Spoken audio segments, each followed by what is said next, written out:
तो आज की वीडियो में मैं बिगनर्स के लिए ट्रेनिंग एंड ऑल डिस्कस करने वाला हूँ।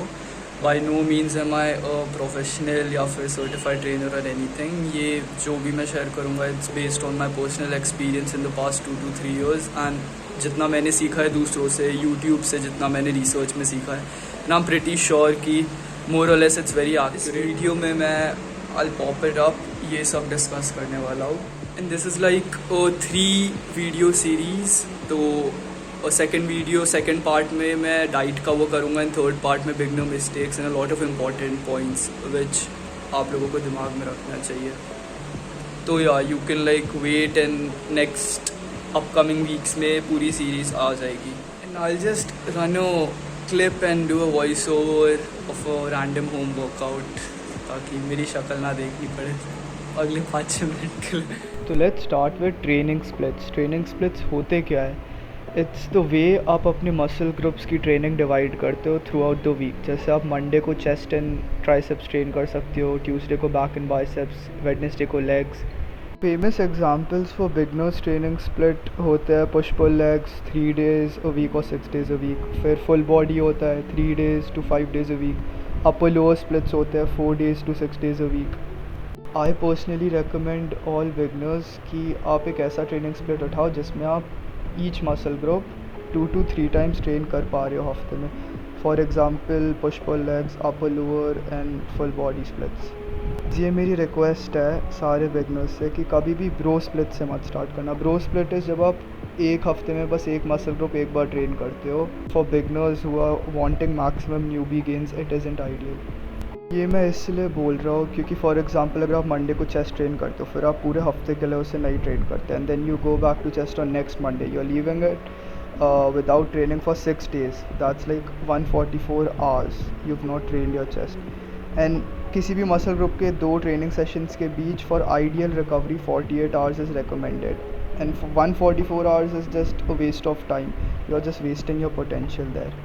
मैं अपने डिस्क्रिप्शन में बिगनर्स के लिए 1 to 2 वर्कआउट स्प्लिट्स डाल भी दूंगा जिसको आप फॉलो कर सकते हो। And now coming on warm up and injury prevention. ये काफ़ी इन डेप्थ टॉपिक है तो मैं फ्यूचर में एक वीडियो अलग से बनाऊंगा इस पर। But for now covering the basics, workout से पहले आप 5 to 10 minutes ऑफ ट्रेडमिल कर लिया करना just to get the heart pumping. And before doing any exercise, उस एक्सरसाइज की वर्किंग सेट वाले वेट से पहले एम्प्टी रॉड या लाइट वेट पे थोड़े रैप आउट कर लेना ताकि उस पर्टिकुलर मसल ग्रुप पे ब्लड पंप हो जाए, थोड़ा ब्लड फ्लो स्टार्ट हो जाए। Coming on the main topic now, exercises. Before even starting to talk about this, मेरे को एक चीज़ क्लियर करनी है। Always focus on the form over the weight you're lifting. Never ego lift. Trying to push weight जो आप actually push नहीं कर सकते, ego lifting, उससे बस injuries होते हैं. So always avoid that. Rather than the weight on the bar, focus on the contraction and the stretch of your muscle throughout the movement. Mind muscle connection पे build करना शुरू कर। Slow concentric and eccentric पे focus करो। Full range of motion लाओ अपने exercises में and शुरू से कंपाउंड मूवमेंट्स पे फोकस करो। बहुत सारे बिगनर्स कंपाउंड मूवमेंट्स अवॉइड करते हैं, I don't know why. Compound movements वो होते हैं जिसमें आपका एक से ज़्यादा मसल ग्रुप ट्रेन होते हैं, like the squat, it trains your quadriceps, your glutes. On the other side there are accessory movements जो बस एक मसल ग्रुप को एक बारी में ट्रेन करते हैं। आपका फोकस होना चाहिए कि आप सारे मेन कंपाउंड मूवमेंट्स के फॉर्म को मास्टर कर पाओ, like squat, bench, deadlift and in addition to that OHP, barbell rows and all. And always start your workouts with a compound movement. Workout के शुरू में हमेशा कंपाउंड मूवमेंट करना, उसके बाद एक्सेसरीज करना। कंपाउंड मूवमेंट्स को मैं इतना प्रायोरिटाइज़ क्यों करता हूँ? क्योंकि वो स्ट्रेंथ भी बिल्ड करते हैं, ओवरऑल मसल मास इंक्रीज़ करने में बहुत मेजर रोल प्ले करते हैं, एब्डोमिनल मसल्स की स्ट्रेंथ बढ़ाते हैं। They also burn more calories compare to the normal isolation movements. Exercises की बात करें तो अपर बॉडी में जो बिगर मसल ग्रुप्स है लाइक बैक एंड चेस्ट, आप उसे 3 to 4 एक्सरसाइजेस से ट्रेन कर सकते हो 2 times a week. And for the smaller muscle groups like biceps, triceps, 2 to 3 exercises twice a week. and जैसे मैं पुश पुल लेग्स करता हूँ तो मेरे twice a week ही आते हैं। 2 to 3 exercises for the smaller muscle groups will do the job. And the most important muscle group legs, 2 bar train करना हफ्ते में, मिनिमम 2 बार, 3 बार भी कर सकते हो. 4 to 6 एक्सरसाइजेज ईच सेशन में फॉर श्योर लगाना. And don't forget to train the smaller muscle groups like calves and forearms, वो बहुत इंपॉर्टेंट होते हैं. वर्कआउट करते समय 2 सेट्स के बीच में आप 45 सेकेंड्स रेस्ट भी ले सकते हो, 3 मिनट्स रेस्ट भी ले सकते हो. काफ़ी सब्जेक्टिव होता है ये. इन दी एंड आइडिया इस कि आप अगले सेट जब कर रहे हो तो आप 100% दे रहे हो अपना. So it's very subjective.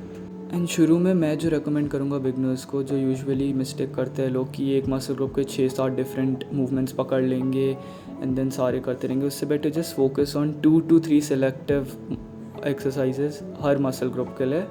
And focus कि आप उसी पे उसका फॉर्म मास्टर कर रहे हो और ओवर टाइम उस पर वेट बढ़ा रहे हो, रेप्स बढ़ा रहे हो, बेसिकली प्रोग्रेसिव ओवरलोड. मैं अपने top 2 favourite exercises list down कर देता हूँ हर मसल ग्रुप के लिए जिन पे मैंने काम करा था over time, form wise and weight wise. अब बात करते हैं reps and sets of each movement की. देखो ऑनेस्टली आप मसल बिल्ड 4 to 6 वाले रेप रेंज में भी कर सकते हो जिससे पावर लिफ्टर रेप रेंज कहते हैं, और ट्रेडिशनल 10 to 12 वाले रेप रेंज में भी कर सकते हो.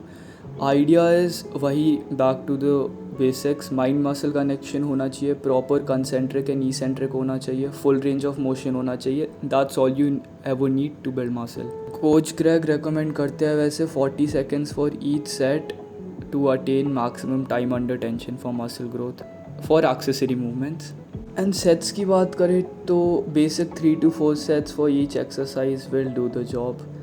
मैंने सोचा था ड्रॉप सेट्स और सुपर सेट्स को इंट्रोड्यूस करूँगा, बट फॉर बिगनर्स मेरे हिसाब से आप लोग बेसिक्स पर ही स्टिक करो. Eventually drop sets and super sets को इनकलकेट करना मैं आगे की फ्यूचर वीडियोस में बताऊँगा what these are. Very useful tools for building muscle. Now coming to the most important part for building muscle, progressive overload. Progressive overload is आप over time धीरे धीरे अपने मूवमेंट्स पे बेटर हो रहे हो, बी एट वेट बढ़ाना, reps बढ़ाना या सेट्स बढ़ाना या सेट्स के बीच में टाइम, रेस्ट टाइम कम कर देना. आप प्रोग्रेस कर रहे हो. ईच मसल ग्रुप को 2 to 3 टाइम्स वीक में ट्रेन करो ताकि एम्पल रेस्ट मिले एंड मैक्सिमम गेन्स आए. फोकस ऑन हाइपरट्रॉफी, जैसे मैंने कहा था, slowly getting better at the movements. या तो आप नेक्स्ट वीक के वेट बढ़ाना अपने एक्सरसाइज पे, या तो 1 से 2 रेप ज़्यादा करना, या तो 1 सेट ज़्यादा करना. Personally something I wish I started जब मैं एक बिगनर था, अपने वर्कआउट्स को नोट डाउन करना कि मैंने कौन सी एक्सरसाइज पे कितने वेट पे कितने रेप्स मारे, कितने सेट्स के लिए. इससे प्रोग्रेसिवली ओवरलोड करना हर हफ्ते काफ़ी इजी हो गया था. I use to look back to my last week का वर्कआउट एंड सी कि अच्छा मैंने 60 kgs के 7 रेप्स मारे थे, अब मैं इस हफ्ते 60 के 8 पुश करूँगा. That 1 extra rape is progressive overload. वही मसल बिल्ड करेगा.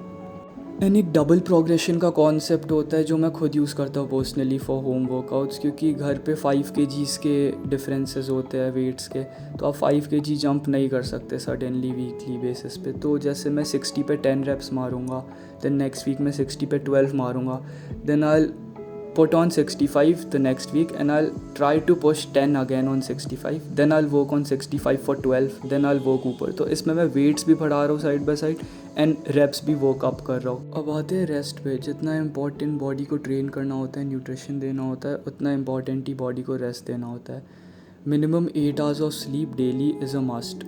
इन एडिशन टू दैट एक मसल ग्रुप के 2 ट्रेनिंग सेशंस के बीच में 48 hours रेस्ट होना चाहिए. एंड 1 full रेस्ट डे, एक हफ्ते में एक पूरा rest day is recommended for the CNS to completely recover. तो दैट्स वाई यूजुअली पीपल से 6 weeks a day, working out 6 weeks a day, never 7. 1 day is always a rest day.